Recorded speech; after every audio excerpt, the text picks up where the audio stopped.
concluded. We'll move to questions without notice, and I give the call to the Honourable the Leader of the Opposition. Thank you very much, Mr Speaker. My questions to the Minister for Immigration. The Albanese government has released 149 hardcore criminals from immigration detention, including 7 murderers, 37 sex offenders and 72 other violent offenders, putting Australians at risk. At a time when Australian families are living through a cost of living crisis and struggling to make ends meet, can the Minister confirm the hardcore criminals he's released, including rapists and murderers, have now received over $3 million in free accommodation and welfare payments? Order. The Minister for Home Affairs will cease interjecting. Give the call. So will the Deputy Leader of the Opposition. And give the Minister for Home Affairs, I just said, will cease interjecting. That means cease interjecting. Give the call to the Minister for Immigration, Citizenship and Multicultural Affairs. Thank you, Speaker, and I thank the Leader of the Opposition for his question, although I remind him and all members that it was a decision of the High Court that required this government, and indeed any government, Order. to release the detainees in question. And I remind him as well that the arrangements in place for the support for people who are released from immigration detention are the same as they were when he was the minister responsible. Give the call to the honourable member for Lingiari. Thank you, Speaker. My question is. Order. My question the is member to for the Lingiari will begin her question again. She shall be heard in silence. Thank you, Speaker. My question is to the Minister for Indigenous Australians. What is the Albanese Labor government doing to create jobs in remote communities and build a better future for Indigenous Australians? I give the call to the Minister for Indigenous Australians. Thank you very much, Mr Speaker. And can I thank the member for Lingiari, who knows very well the importance of this announcement by the Prime Minister today. The new Remote Jobs and Economic Development Program we've announced today to also recognise the 16th anniversary of the Closing the Gap. This part of our response means that communities will have a say over their future and the economic development that they believe they need. It is a $707 million investment and the first step in our commitment to replace the failed Community Development Program. The new program will be grounded in self-determination. Communities will decide what jobs are created across various sectors like aged care, childcare, hospitality, tourism, horticulture and town maintenance. A $185 million Community Jobs and Business Fund will be set up for local and community-owned businesses to apply for money for equipment and capital. For too long, people in remote communities have missed out on the dignity of the benefits of work. When I visit remote communities, which is often, fixing the mess left by the Liberals and the failed Community Development Program is absolutely the #1 issue raised with me. This is about creating a better future for Aboriginal and Torres Strait Islander Australians in remote communities. I am so pleased, and the member for Grey should listen to this one, that in the remote South Australian community of Coniba, we are seeing people sign up to the trial of our new program. Peter Hurrell was employed yesterday. The member for Grey. Was employed yesterday.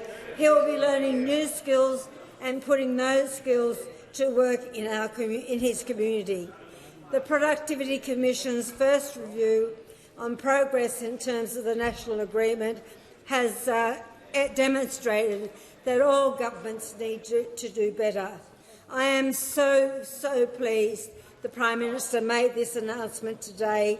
It will be a recognition of the peaks and also a recognition of the importance of jobs and economic development in Aboriginal remote communities. The call to the honourable member for Wannon.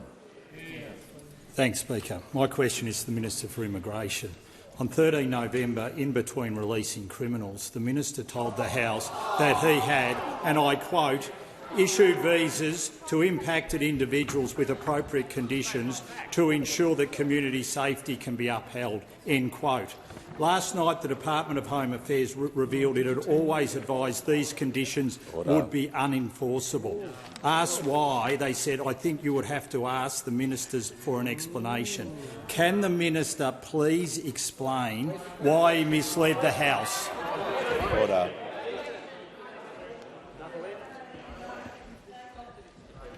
Order. The Minister for Climate Change and Energy. The Leader of the House. Mr Speaker, notwithstanding the questionable nature at the start of the question, by trying to turn it into a speech, the speaking time elapsed before a question had been asked. Order. I'll hear from the manager. Mr Speaker, it was perfectly clear what the question was. You allow plenty of latitude. You allow plenty of latitude on the speaking times from the government, so it's appropriate that there be a bipartisan approach. Yeah, I'll deal with this matter.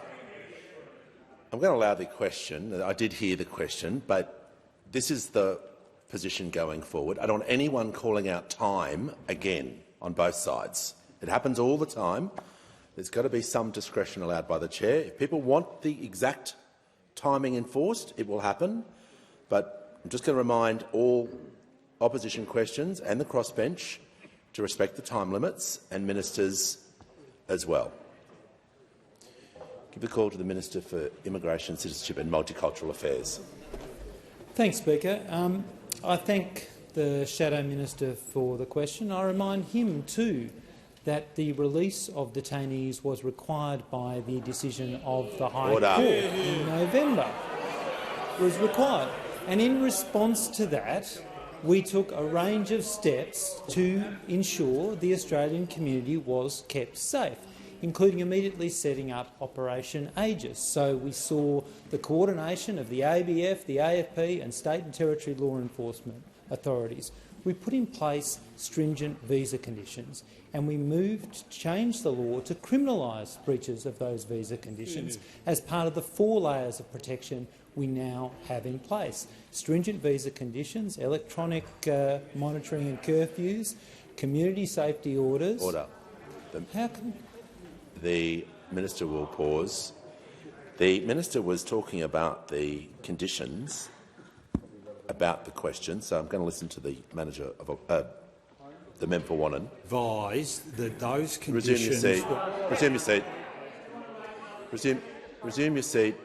The member for Wannon, as is commonly used in this House, is a serial offender when it comes to order, when it comes to coming to the dispatch box and just speaking. He's been here for a very long time. This is the last time. This is 14 years, I'm advised by the member for Riverina. Order. Order. Everyone's helping today. But I'm just going to remind the member. Order, members on my right. The member for Wannon. This is the last time. You simply can't get to the dispatch box and start speaking. You will get the call. Just state the point of order. Silence is going to continue so I can hear the minister. Thanks, Speaker. As I was saying, we've put in place 4 layers of protection. We've also set up the Community Protection Board to advise government on the appropriate measures to manage this cohort that we were required to release into the community. We've also done something that the former government did not do, and that is made a real investment in immigration compliance. $250 million, in sharp contrast to decisions taken by the Leader of the Opposition, who halved the compliance function. Call to the honourable member for Macquarie. Thank you, Speaker. My question is to the Prime Minister. How will the Albanese Labor government's new tax cuts take pressure off Australians, and what obstacles has the government overcome in delivering this relief? Give the call to the Prime Minister. Thanks, Mr Speaker, and I thank the member from Macquarie for her question. And she knows that on the 1st of July, as a result of Labor's cost of living tax cuts, every Australian taxpayer will get a tax cut. Not just some, all 13.6 million of them, because we support the aspirations of all Australians, not just some. Our tax cuts will ensure that 84% of Australians get a bigger tax cut than they were going to get before our intervention. Our number one priority is easing cost of living without adding to inflation. That's the key. Getting costs down for families, getting wages up for workers, and getting the budget, of course, onto a stronger foundation, with the first budget surplus in 15 years delivered by this Treasurer. The first in 15 years. Now, whereas we want people to earn more and keep more of what they earn, those opposite want people to work longer for less.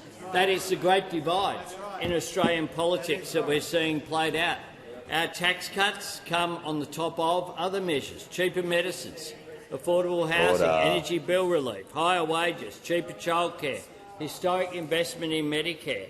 That is the action that we are taking. Casey will cease to Those opposite have said no to every action this government has taken on cost of living. And they've even stopped asking questions in this place. They never talk about cost of living. When we announced our tax cuts, their gut reaction was to oppose it, and then they said they'd roll it back. They'd roll it back because it just didn't cross their mind to look after people who were earning under $45,000 a year, to give them a tax cut. It didn't cross their mind that maybe average workers deserve double the tax cut, which is what we're delivering for them. And we're reminded of what their focus has been last night in the third episode of Nemesis. The third episode of Nemesis, where Huey and Dewey down there featured quite prominently. And here's Louis. Order. The Prime Minister will pause. The member for Riverina and the member for Gippsland. Order. Honestly, the member for Riverina and Gippsland will just cease interjecting so I can hear from the Manager of Opposition Business. Mr Speaker, on relevance, the question was commendably tightly drafted and it did not go anywhere near the territory that once again the Prime Minister seems to be wanting to divert into. There was no reference to television shows in the question, but the Prime Minister was asked about obstacles. Just going to ask him to make sure his answer is relevant, to include any material regarding to obstacles. Mr Speaker, and the obstacle is an opposition that's obsessed by each other. The Manager of Opposition Business just moved a point of order saying he didn't want to talk about it. None of them were shy last night. They were not shy. They were queuing up at the ABC studios. They were there in Harris Street, day after day, week after week. It was a sit-in, Mr Speaker, to get their noggins on the TV as part of that show, to demonstrate how much they hated each other. Mr Speaker, the Australian people didn't rate a mention last night. No discussion of policy, Prime no Minister's time discussion has of people, concluded. just all about themselves. Before I call the member for North Sydney, just a couple of quick acknowledgements. I'd like to inform the House that present in the gallery today is Councillor Jamie Chaffey, the Mayor of Gunnedah and President of the New South Wales Country Mayors, as guests of the members for Park, and the member for Coogee from the New South Wales Parliament, Marjorie O'Neill. Welcome to you all. And I give the call to the honourable member for North Sydney. Thank you, Mr Speaker. My question is to the Treasurer. Last financial year, Origin Energy reported a net profit of more than $1 billion, listing elevated commodity prices as a contributing factor. In the middle of a cost of living crisis, will the government consider taxing windfall profits to fund cost of living measures in the May budget? Give the call to the Treasurer. Thank you, Mr Speaker, and thanks to the member for North Sydney for her question. As the Home Affairs Minister rightly points out, at last someone over in that direction who cares about the cost of living. Mr Speaker, in the most recent budget, Order. Order. Members on my left. Members on my left will cease interjecting. The member for Barker will cease interjecting as well. The Treasurer has the call. Thanks very much, Mr Speaker, and thanks again to the member for North Sydney. In the last budget, one of the key initiatives was to get a bigger return sooner from the offshore gas industry when it comes to taxation. And that is partly because, as the honourable member rightly identifies in her question, we need to make sure that we can fund the quite substantial cost of living relief that we have provided in our first two budgets, that we are providing when it comes to our cost of living tax cuts for Middle Australia. And obviously in future budgets we will look to provide additional cost of living help where that's affordable and responsible and necessary and effective.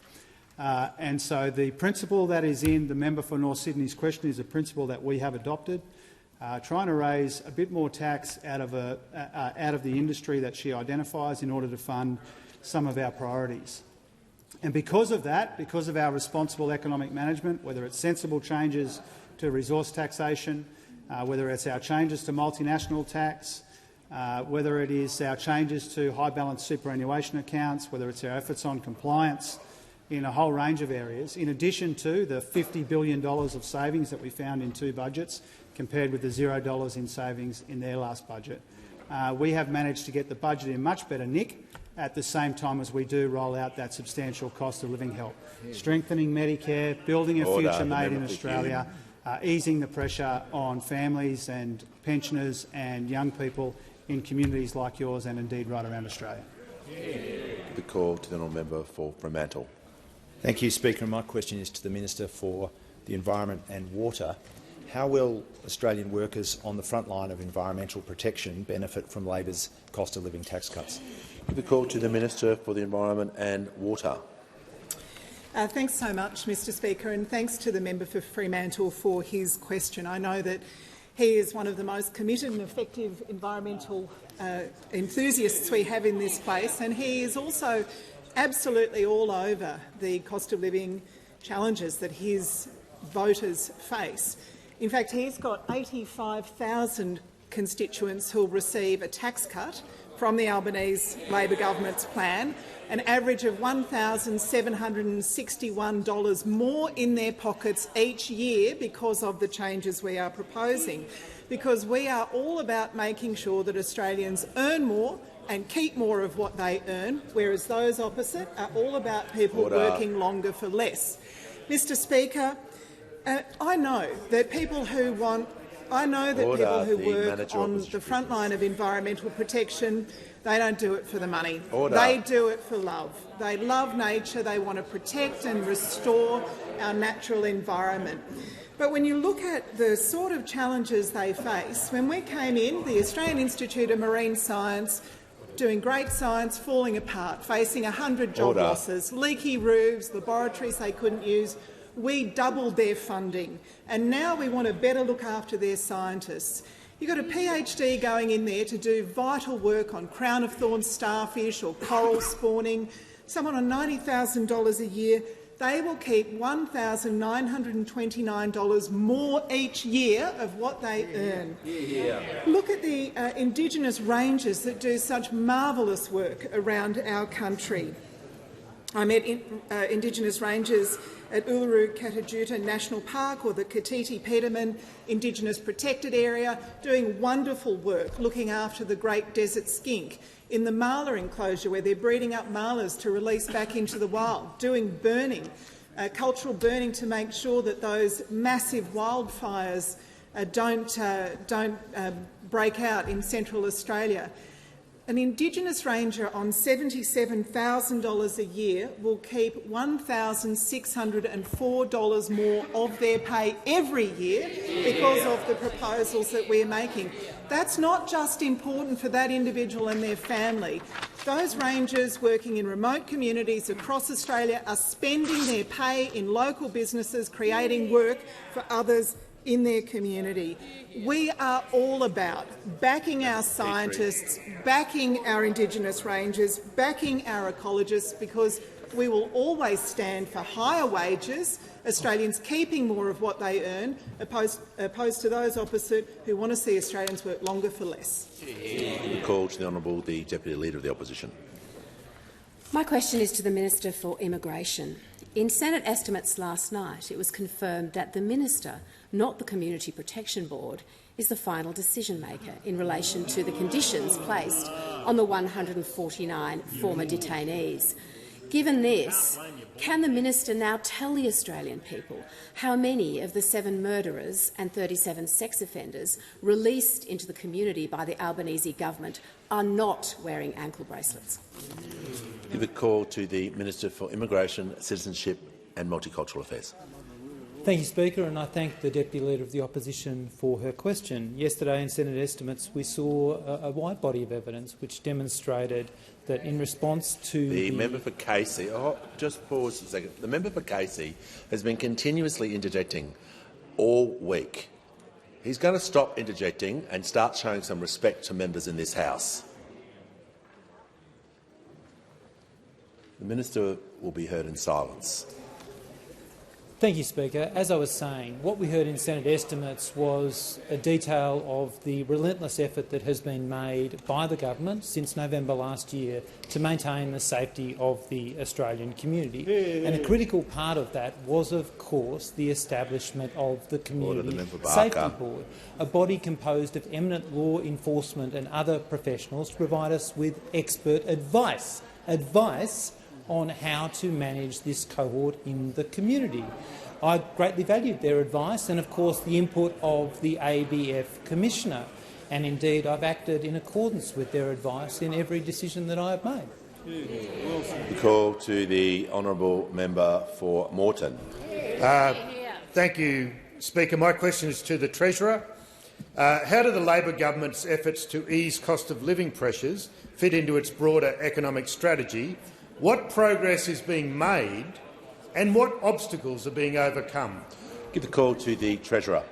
Thanks, Speaker. I thank the wonderful member for Moreton for his question, for the way that he represents the southern suburbs of Brisbane and for helping to ensure that every Australian taxpayer gets a tax cut on the 1st of July.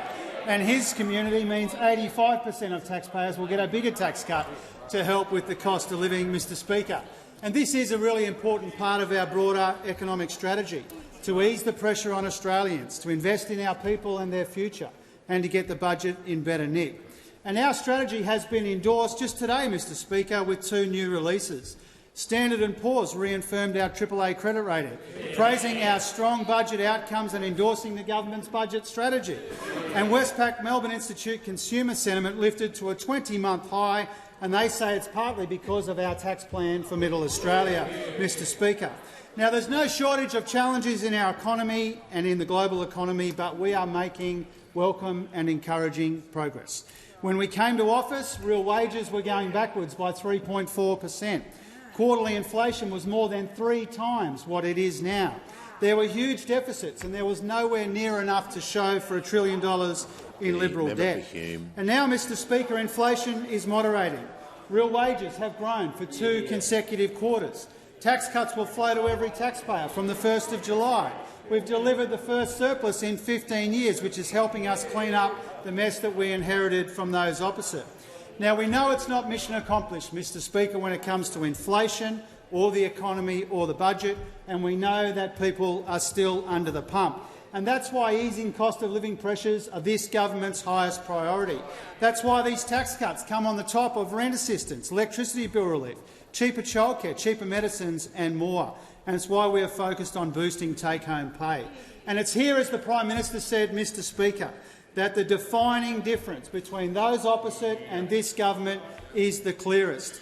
This Albanese Labor government is working to ensure that more Australians earn more and that they keep more of what they earn. Whereas that opposition, Mr Speaker, wants people to work longer and for less. It was clear last night, Mr Speaker, in the documentary that ordinary working people didn't get a look in for the best part of a decade of dysfunction and division and disarray. And now the leftovers from that period have abandoned Middle Australia in opposition, just like they abandoned them in government. They don't even care. They don't even pretend to care about the cost of living anymore, Mr Speaker. If they cared about the cost of living, they wouldn't have voted against electricity bill relief. If they cared about the cost of living, they wouldn't have said they'll unwind our tax cuts for Middle Australia. And if they cared about the cost of living, Mr Speaker, they'd actually ask a question about it.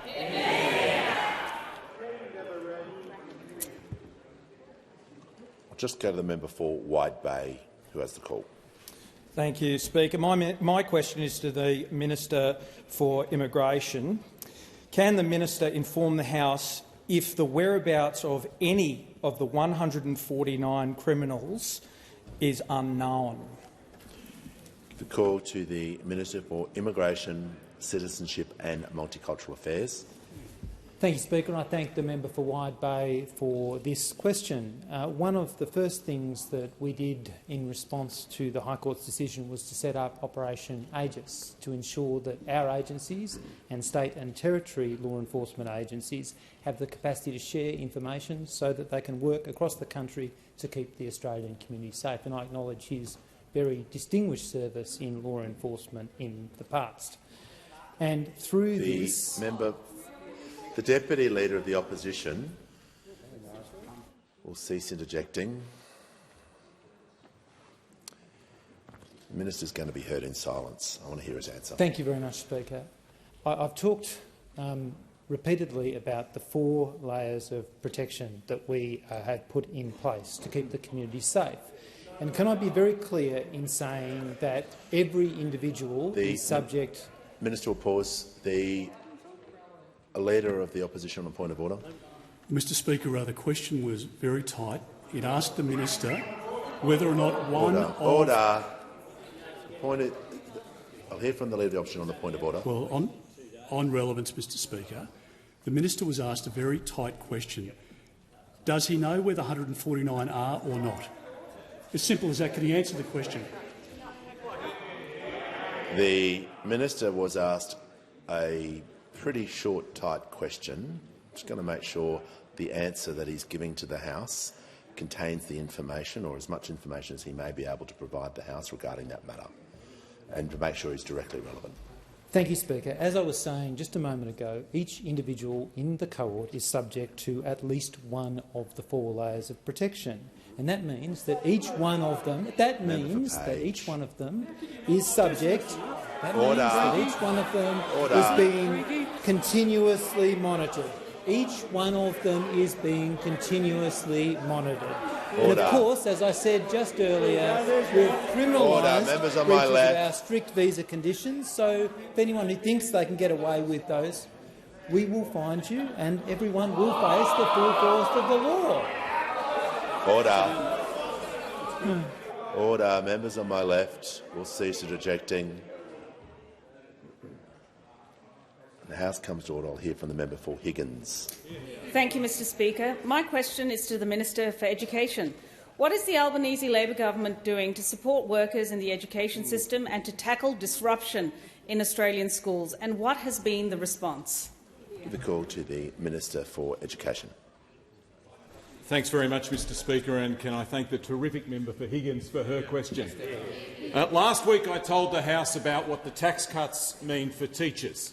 For a teacher on, say, $95,000 a year, that'll mean a tax cut of more than $2,000. But of course, it's not just teachers who work in our schools. A teacher's aide on $65,000 a year will get a tax cut of more than $1,300. A school cleaner on $40,000 a year will now get a tax cut of more than $600. And a school bus driver on $70,000 a year will now get a tax cut of more than $1,400. Every taxpayer gets a tax cut. That's the point. That's why Australians support it. And that's why, over the last few weeks, the opposition have been behaving like some kind of beginner's Bikram yoga class, all hot and sweaty and desperately trying to contort themselves into a position that we really know they don't want to be in. They hate it, but they're voting for it. Order. They hate it, but they're voting for it. Why? Why? Because they know that Australians want Albo's tax cuts. Not only that, they know Australians deserve Albo's tax cuts. And that's what they're going to get on the 1st of July. I'll just ask the minister to refer to all members by the correct title. Of course I will, Mr Speaker. They know that Australians want and deserve the Albanese government's tax cuts. Now, Mr Speaker, I'm also asked about disruption in our schools. And there's lots of reasons for that, but one of them is vaping. This is what a principal said in the Australian newspaper on the weekend. Students are fixated on getting their next hit. They're being very disruptive and distracted in learning. We see the behavioural effects from withdrawal as kids disappear from the classroom so they can get their next nicotine hit. 1 in 6 kids in high school are vaping at the moment. 1 in 6. This is a menace in our schools. No wonder parents are worried about it. Now think about this.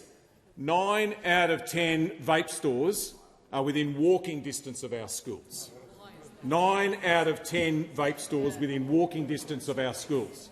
That's why the Minister for Health is about to bring in legislation into this parliament to ban the sale of these vapes at these stores. And I want to thank the Minister for Health for his leadership in this area.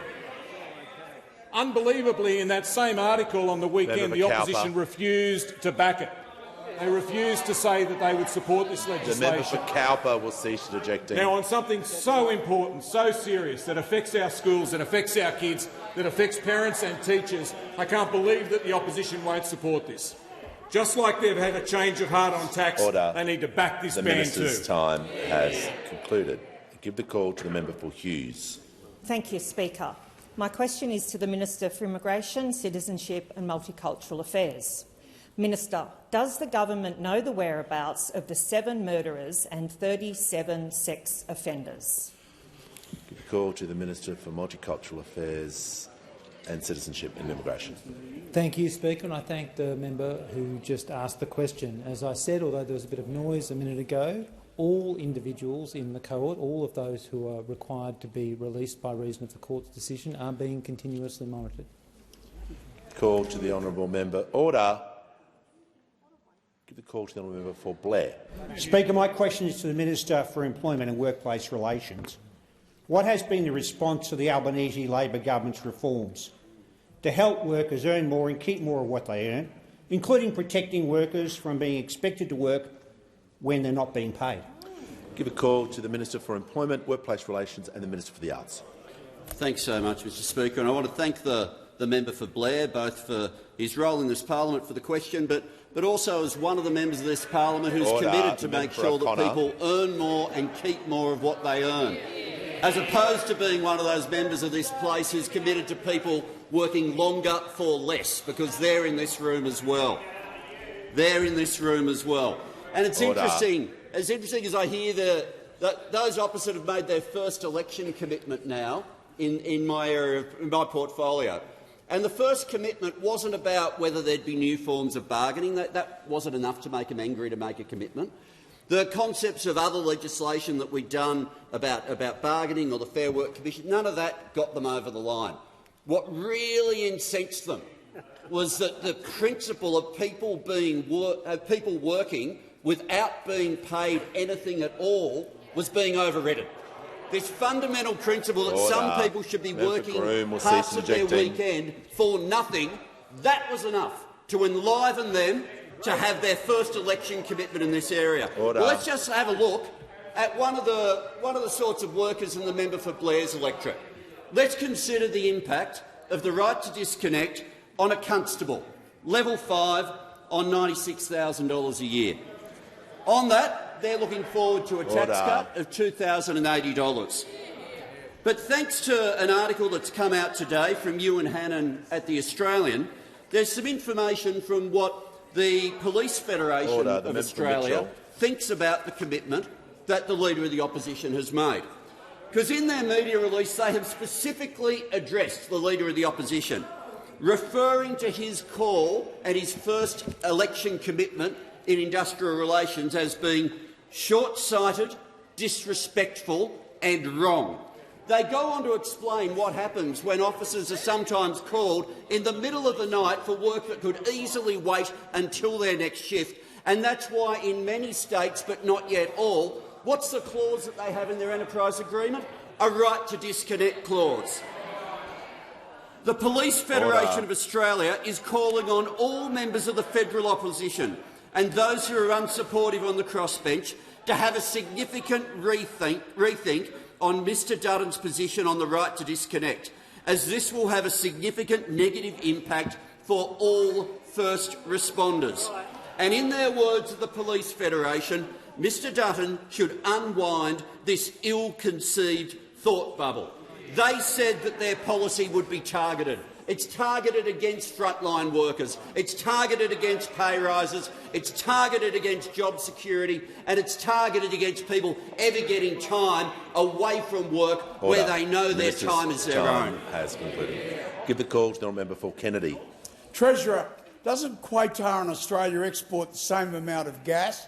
Is the Australian Institute correct in asserting Qatar earns $105,000 million, whilst Australia only $2,300 million? Further, doesn't our tax system result in dinks getting after-tax $75,000 per person, whilst a three-child family only $15,000? Wouldn't a gas tax of $25,000 million and income splitting deliver on June 1st a tax return cheque of $25,000 to every Australian family and $2,000 to every pensioner? Order. The member Kennedy has asked his question. The Treasurer has the call. Thanks very much, Mr Speaker. Thank you to the member for Kennedy for his question. I want to acknowledge at the outset the enormous contribution that the North West Minerals Province and indeed the great state of Queensland makes to our national economy. Mr Speaker, I think honourable members would be aware that taxation on gas and in the resources sector more broadly attracts a range of views. Typically they are well motivated, often they are well informed, though I think in this instance I say respectfully to the member for Kennedy that that might be part of the tax paid by the industry, but not the whole tax paid by the industry. But all of these things, and the member for North Sydney's question and your question, the member for Kennedy, I think, shows that all of these issues around resource taxation are contested.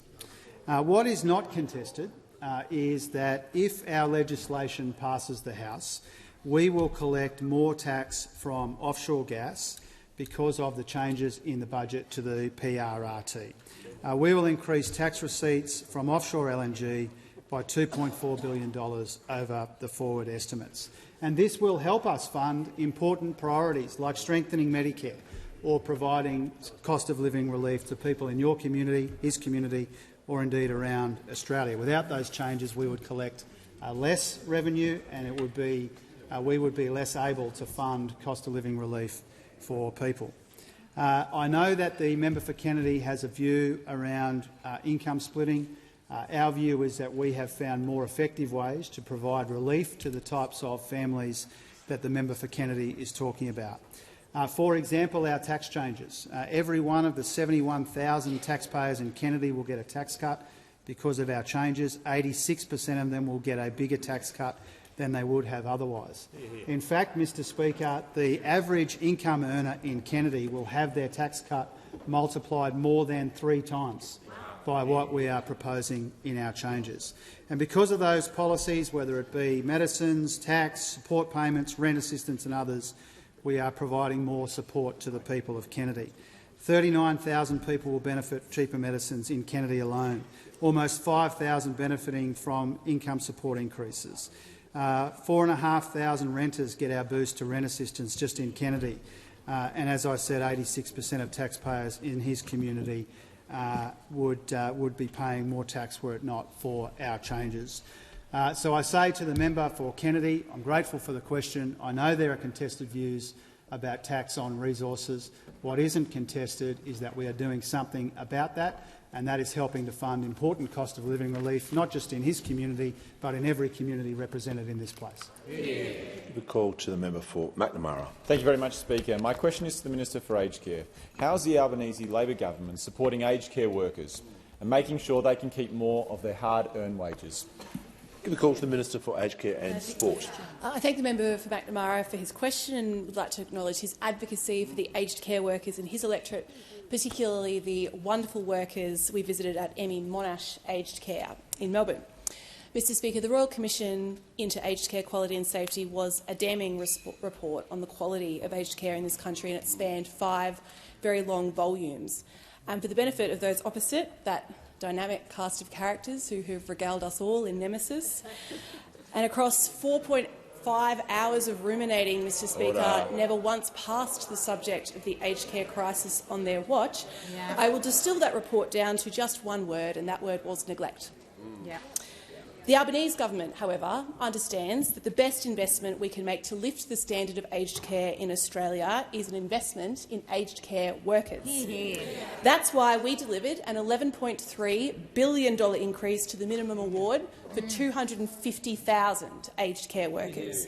And that's why we've provided fee-free TAFE, so people who are passionate about caring for older people can turn that passion into a career and receive a Certificate 3 in individual support for free, saving up to $5,600. It's why we are delivering a tax cut for every single aged care worker. I recently went and met with residents and workers at the MyCare Avon Trust Lodge in Carrum Downs, which is in the electorate of Dunkley. And I went there alongside Jodie Bellier, and we spoke to an aged care worker there named Dawn. Dawn herself is a breast cancer survivor, and Dawn has worked in aged care for 7 years.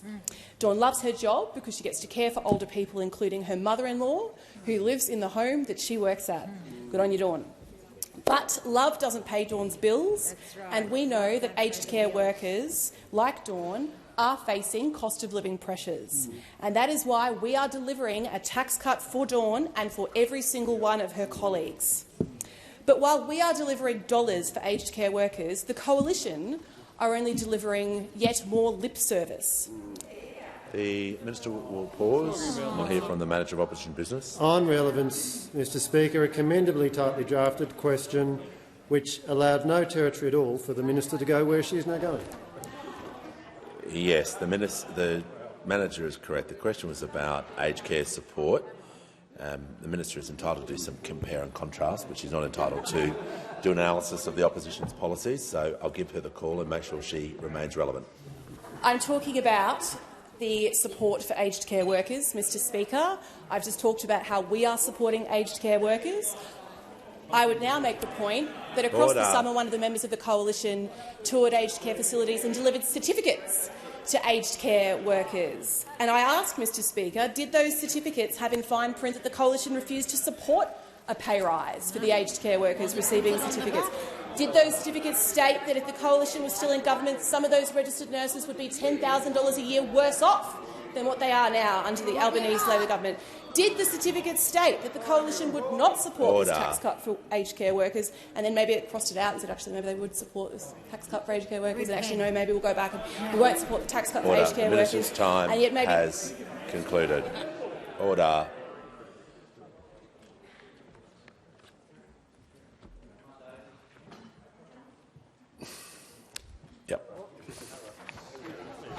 We got there in the end.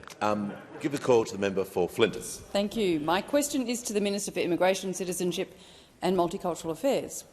Can the Minister confirm all 7 murderers and 37 sex offenders have been and remain continuously monitored?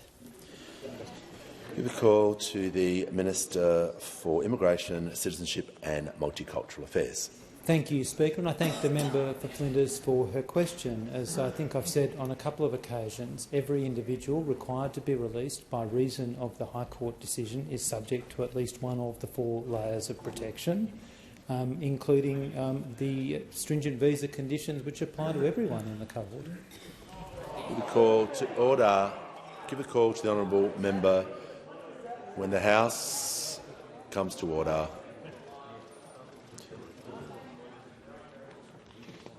Give the call to the honourable member for Pearce. Thank you, Mr Speaker. My question is to the Minister for Veteran Affairs and Defence Personnel.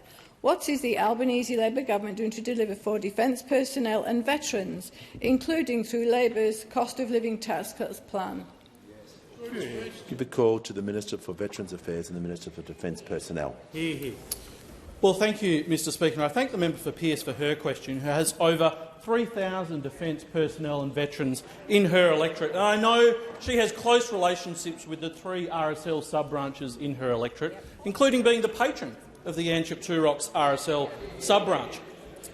And in her electorate, because I know she cares about cost of living pressures for her veterans, her defence personnel and all of those living in her electorate, 73% of taxpayers in the electorate of Pearce are going to be better off. But just like all Australian taxpayers, the ADF members of our country deserve to keep more of what they earn. Yeah. And we care about that on this side of the House, and almost 87% of Australian Defence Force members will be getting a higher tax cut under the Albanese Better Tax Cut plan that we are putting forward from the 1st of July. A maritime warfare officer in their first year of warfare training at HMAS Watson will get a tax cut of over $2,000. An Air Force sergeant, avionics technician maintaining Super Hornets at RAF Base Amberley, the member for Blair's electorate, will get a tax cut of $2,417. That's because we care about the cost of living pressures that are being borne by Australians, cost of living pressures that are being borne by our Defence Force personnel. And this builds on the improvements that we are making for housing support for serving personnel, access to healthcare, education support, so that our defence people and families are better off. We're also delivering for our serving personnel, veterans and families through DVA as well. The interim report of the Royal Commission into Defence and Veteran Suicide highlighted the 42,000 claim backlog at DVA, saying this was having a seriously detrimental impact on their mental health. Well, as at 31st of January this year, the total number of claims yet to be allocated to a delegate has fallen to less than 3,700. Yeah. Thanks to the Albanese government's increasing resources for DVA, including fulfilling our commitment of 500 additional staff to process those claims, all new initial liability and in-cap claims will now be allocated within 2 weeks, and will be clearing the backlog for permanent impairment by the end of the month. This is beating the time limit that was set for us by the Royal Commission. This is because we are committed to improving the lives for Defence Force personnel, veterans and families, and part of that is delivering a better tax cut plan that will benefit serving personnel and all tax-paying veterans, because we care about cost of living pressure on this side of the House, unlike those on the other side of the House who are just jumping one way and the other, not being clear with the Australian people, trying to roll back their position and being unclear with how they're going to support Defence Force members, tax-paying veterans and all Australians that are suffering from cost of living pressure and will benefit from our better tax plan. Order.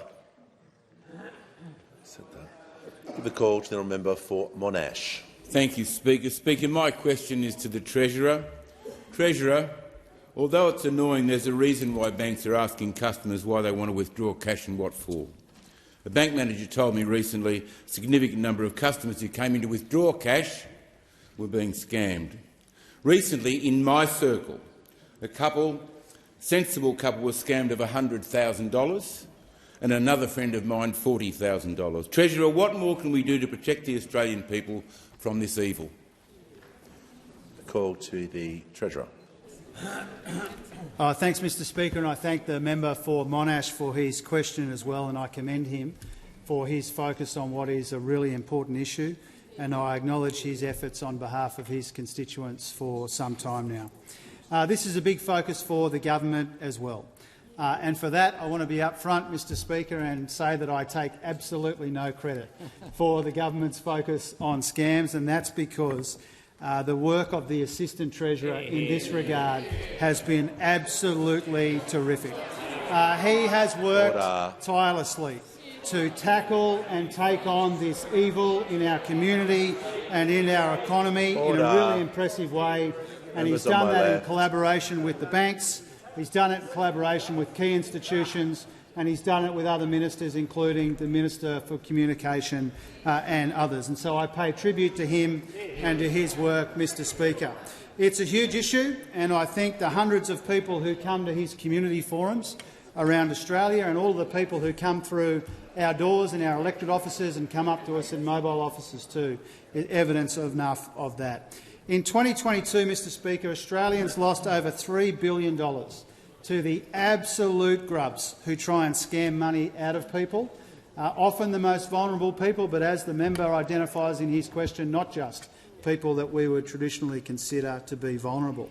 That's why we're taking decisive action. It's why we have an ambitious agenda here, led, as I said, by the Assistant Treasurer.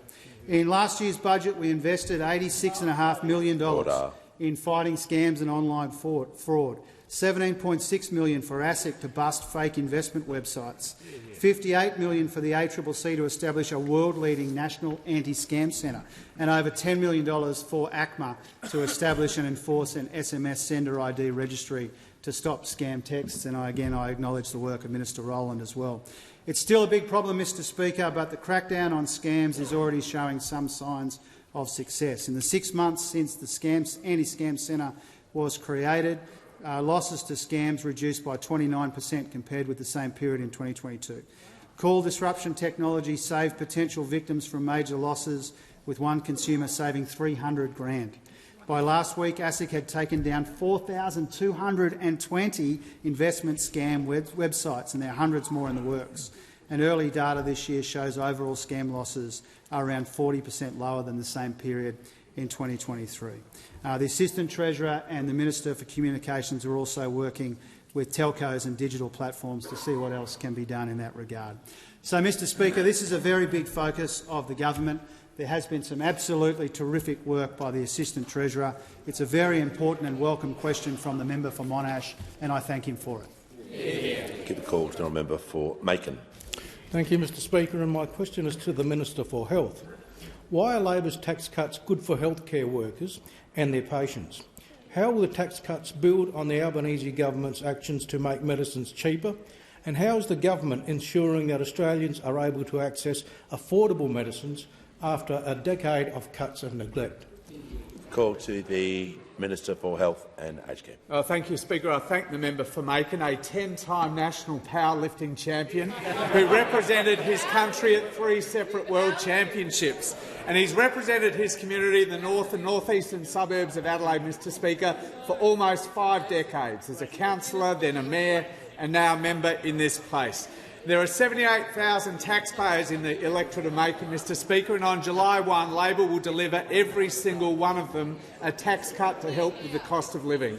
Many of them work in health, including at the terrific Modbury Hospital that celebrated its 50th anniversary only recently, Mr Speaker. And a third-year nurse working at Modbury will receive a tax cut on July 1 of $1,520, more than double what they would have received under the plan from those opposite. A cleaner at Modbury will receive a tax cut of more than $1,000, or 4 times what they would have received under the plan from those opposite. Hard-working health and hospital workers earning more money and keeping more of what they earn.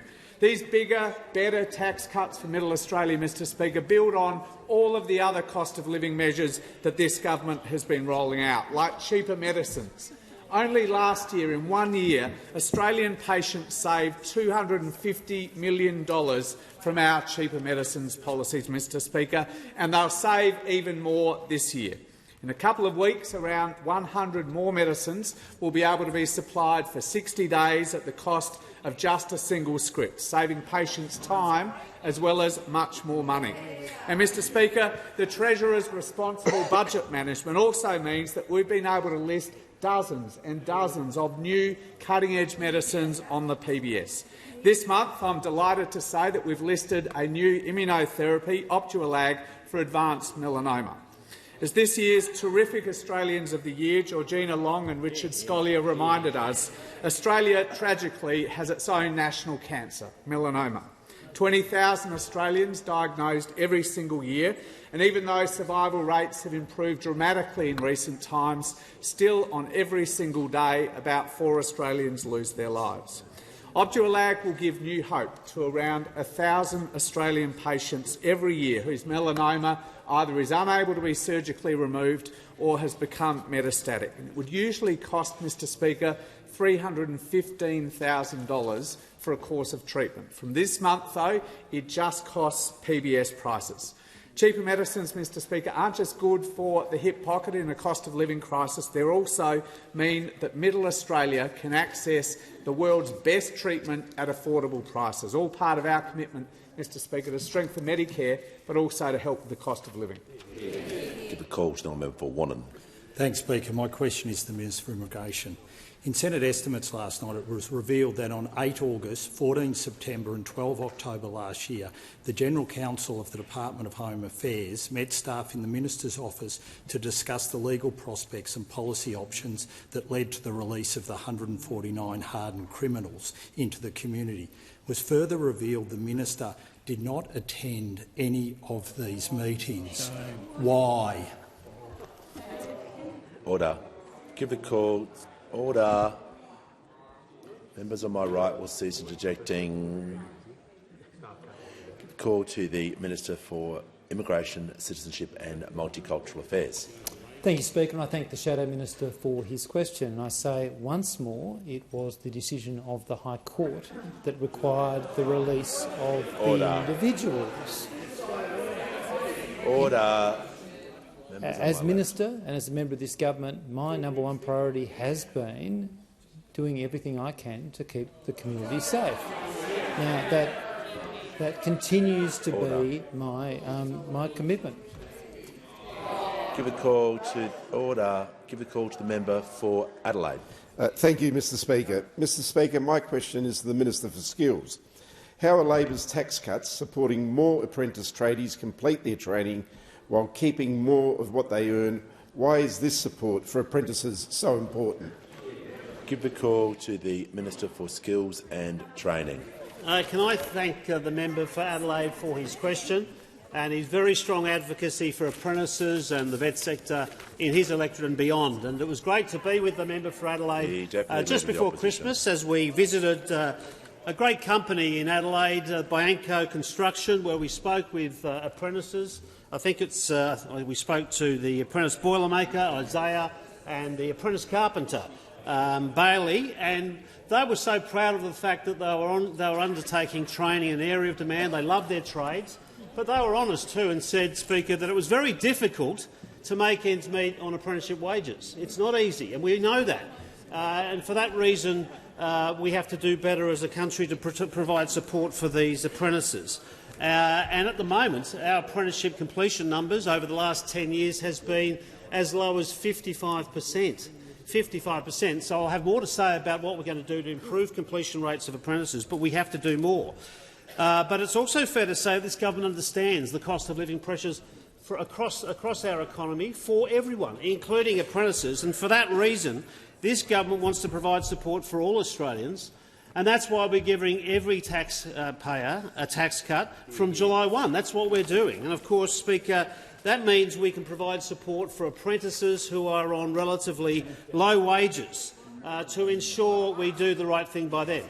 And like any good policy, most good policy serves more than one aim. It realises more than one ambition. So not only will we be providing cost of living relief for apprentices, we'll also increase the likelihood for them to connect and stay connected to their training so they can actually finish their apprenticeship and supply the skills to our economy, which is much needed. And for that reason, I very much appreciate the fact that we're going to support these apprentices.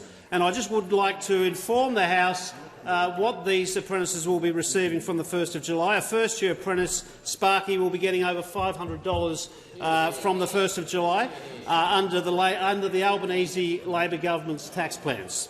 A third-year adult apprentice plumber will be receiving in excess of $800 under our tax cut plans. A second-year hairdresser apprentice will receive $500, so too a first-year carpenter. And a third-year vet-trained early childhood educator will be receiving $804 from the 1st of July, and so too will the adult apprentice working in aged care, and also a junior boilermaking apprentice will be in receipt of $654. This is very important support for apprentices in this country. It's critical, and if it was left to those opposite, they would not be receiving a cent under those opposite. Order. The member for Wannon has the call. Thanks, Speaker. My question is to the Minister for Immigration. The Albanese government has released 149 criminals from immigration detention, including 7 murderers and 37 sex offenders. So far, 18 of these criminals have been charged by state and territory police for new offences. Evidence in estimates has revealed the government has not even applied for a single community safety order to protect the public from these criminals. Minister, how is this possible? Give the call to the Minister for Immigration, Citizenship and Multicultural Affairs. Thank you, Speaker, and I thank the Shadow Minister for his question and say once again it was the decision of the High Court that required the release of the individuals the subject of his question. I remind him again that our top priority has been and remains keeping Australians safe through 4 layers of protection as well as the wider framework, which of course includes the Community Safety Order and Preventative Detention regime. Now, I'm pleased that members opposite joined us in putting in place this regime before Christmas, and I thank them for their support in the House. I remind them too that our scheme is modelled, as proposed by members opposite, on their own high-risk terror offender scheme. And I remind them too, including the Leader of the Opposition, who was the Minister at the time, that it took more than 3 years, Speaker, for the first continuing detention order application to be lodged under the high-risk terror offender scheme. Now, we are preparing applications, and we are making sure, as the evidence of Ms Sharp made clear in the Senate estimates yesterday, that we will do so properly. And as Senator Patterson pointed out back in 2021, and I quote him again, there is a very high legal threshold to be met for a court to agree to the ongoing detention of an offender who continues to pose an unacceptable risk. It's a serious piece of work to be done, and that is why we are taking it seriously to ensure that applications are made properly. And it isn't just Senator Patterson, Speaker, who made this point. Indeed, this morning, a prominent member of the opposition said this: well, of course, we are all aware there is a high threshold, and we knew that before we put the legislation through the parliament before Christmas. That was the member for Wannon. Order. Order. Order. Member for Wright will cease interjecting. The member for Groom will also cease interjecting or be warned. So I can order. So I can hear from the member for Fraser. Thanks. My question is to the Minister for Social Services. How will the Albanese Labor government's proposed tax cuts help working families and complement existing measures in the social services portfolio that have been providing cost of living relief? Give a call to the Minister for Social Services. Well, thank you, Speaker. I'd like to thank the member for Fraser for that question and appreciate his advocacy for families in Fraser but right across the country.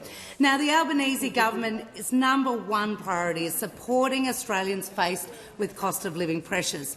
And we know many working families are feeling the pressure, and we as a government are working hard to deliver meaningful relief. On the 1st of July, Labor will deliver a tax cut for every Australian taxpayer. Now, these tax cuts will make a real difference to the 13.6 million Australians right up and down the income ladder.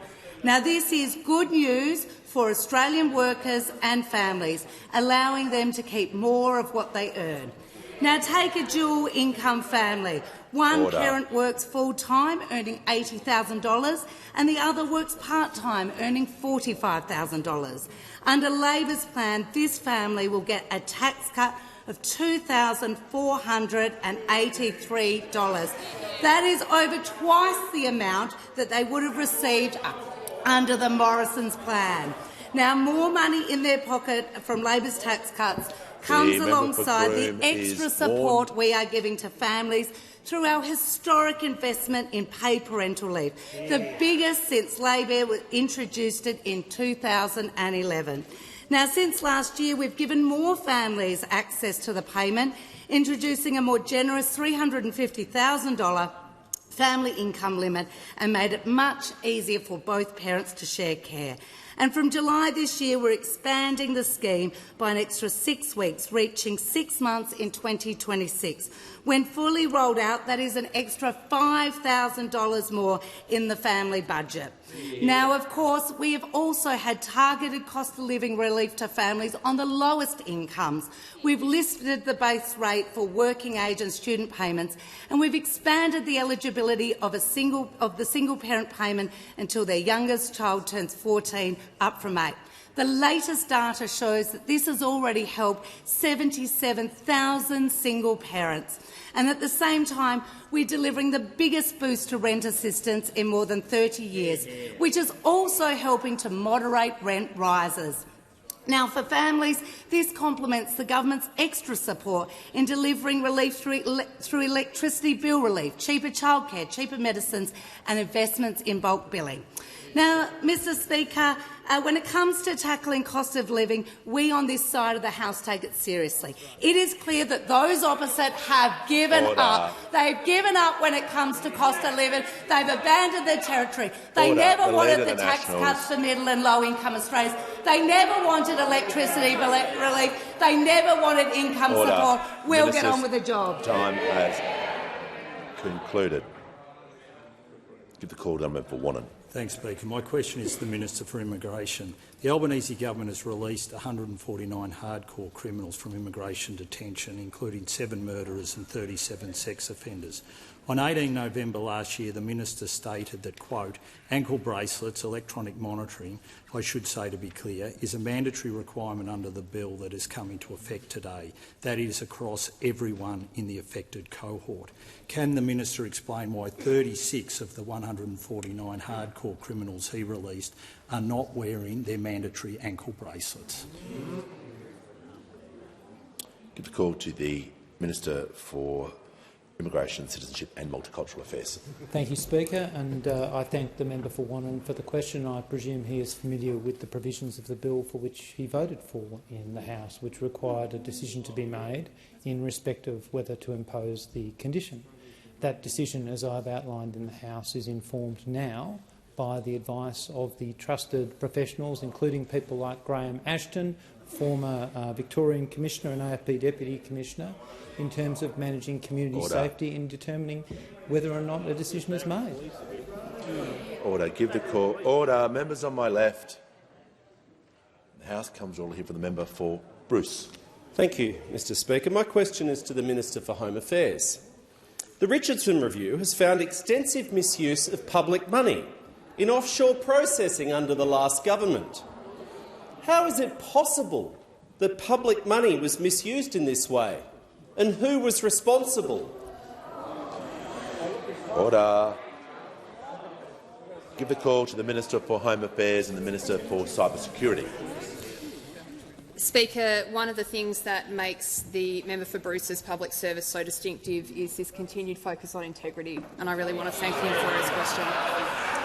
Speaker, yesterday our government released a landmark review report. Order. Members on my left.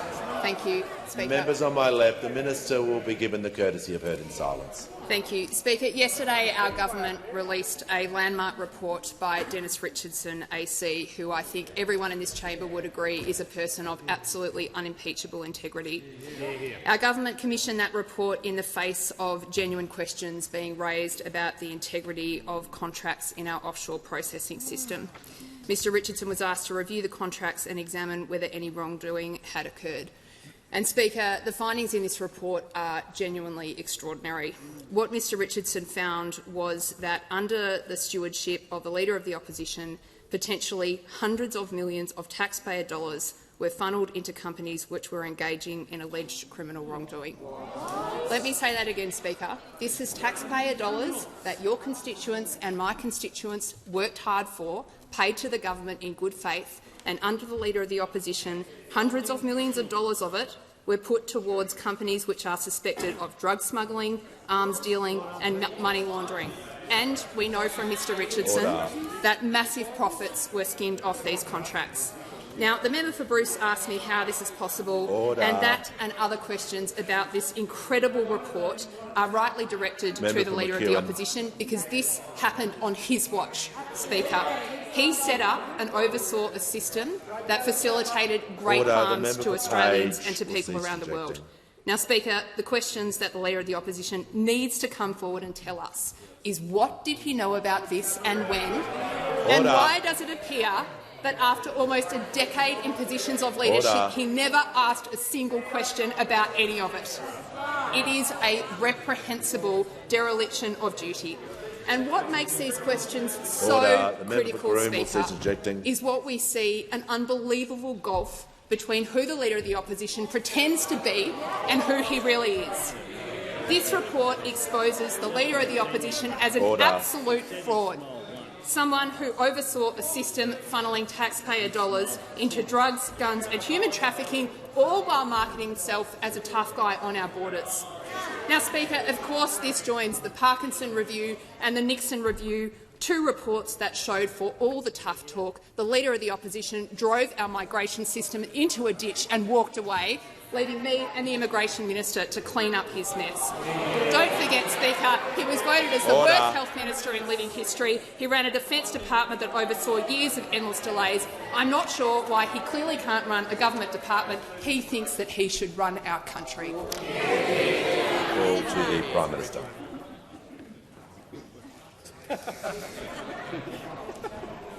Prime Minister has the call. Ask further questions be placed on the notice paper. Order. Order. I'll ask members to leave the chamber as quickly and quietly as possible.